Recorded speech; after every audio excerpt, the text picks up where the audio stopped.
Good morning. Mag-i-scan tayo ng Mitsubishi Montero. Ayan kulay puti. So may check engine kasi siya. Kaya natin siya i-reset. Pero nagawa na natin. Sininsuil na natin to, maintenance na natin bago natin siya i-reset. So ito, papakita ko lang sa inyo yung i-reset natin. So naka-on ito yung ignition niya. Ayan mga boss. Montero to, 2023 model. So manual transmission. Ayan hanggang 6 gear.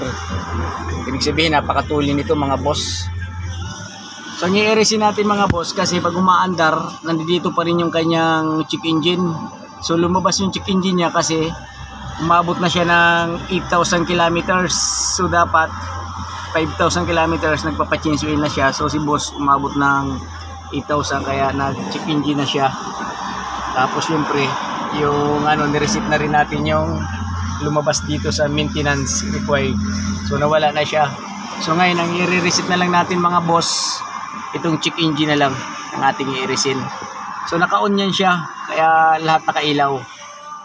Ngayon i-off muna natin yung ignition dahil isasaksak natin yung ating pangtawas na scanner. Yan, dapat naka-off yung ignition niya bago natin saksakan.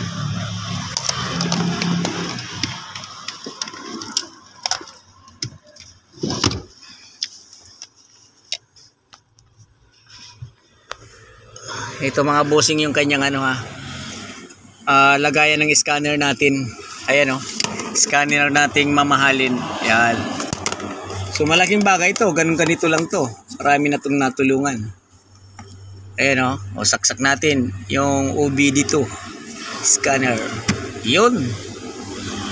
So ito mga boss, umilaw na siya. Yan. Ngayon, i-on natin yung ignition. Yan, para ma-reading na niya kung ano yung ibig sabihin ng check engine na yun. Yan. Enter. Malabo yung camera natin Wait lang. Yan, enter. Tapos scroll natin yung read code. Yun. Ano yung ibig sabihin niya? Manufacturer control. No, ibig sabihin yung system lang niya. So i-reset lang natin yung check engine mga boss. So i-reset natin. Yan, i-reset ko. Sana mawala na yun. Isa pa. Ganyan lang yung kadali mga bossing. Kasi pagka pumunta kayo sa ibang shop, pipirahan lang kayo nun. Pa-scan sa iba, ilan na? Magkano na yun? 1,500, 2,000. So sa amin, free lang ito. Ayan. Off na natin muna bago tatanggalin natin yung pangtawas natin. Yun. So ayan mga boss, susubukan natin i-start. Napakalayo Yun. So ngayon, i-start na natin siya. Yun, pakalayo pa. Yun. Sana mawala na yung check engine. Bago nyo i-start, syempre dapat naka-neutral. Yan manual Ganda. Yun. So yun, successful mga bossing mga brother, mga idol. Wala na yung check engine niya, lahat wala na, clear na pati dito sa screen. So nandito yung maintenance required, wala na. Di ba? Walang kagastos-gastos yung may-ari. Pag sa iba, laglag na yung 2,500 mo, 2,000. Sabi, pinagmalienta na namin. Ayun si Busing shout out sa mga Eagles dyan. Eagles nga palang may-ari nito. Ayan si boss. Papakita ko pa sa inyo. Regular customer yan.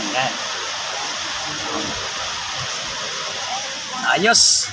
So patayin natin ulit mga boss para sigurado tayo. Baka isipin nyo unang under lang yun. Isa pa masubukan natin. Yun yung check engine. Yan. Yun. Ang galing. Ang galing. O yun, shout out mga pala sa mga samahan natin. Ang galing. Boss, Thank you at na-reset na natin, pero dapat bago tayo mag-reset, so siguraduhin muna natin na nagawa na natin yung maintenance na inaano niya. So ano nga ba yon? Change oil, palit ng air cleaner, fuel filter, tapos check upin lahat. So yun yung hinihingi ni Montero. Lahat ng yun dapat magawa bago natin ni-reset. O di ba? Para pagka pag nag-reset tayo, maalis ka agad yung check engine. Di ba? Montero. Yan, thank you mga boss. Pag-follow, subscribe na lang ang ating channel. Jess Mechanic Vlog.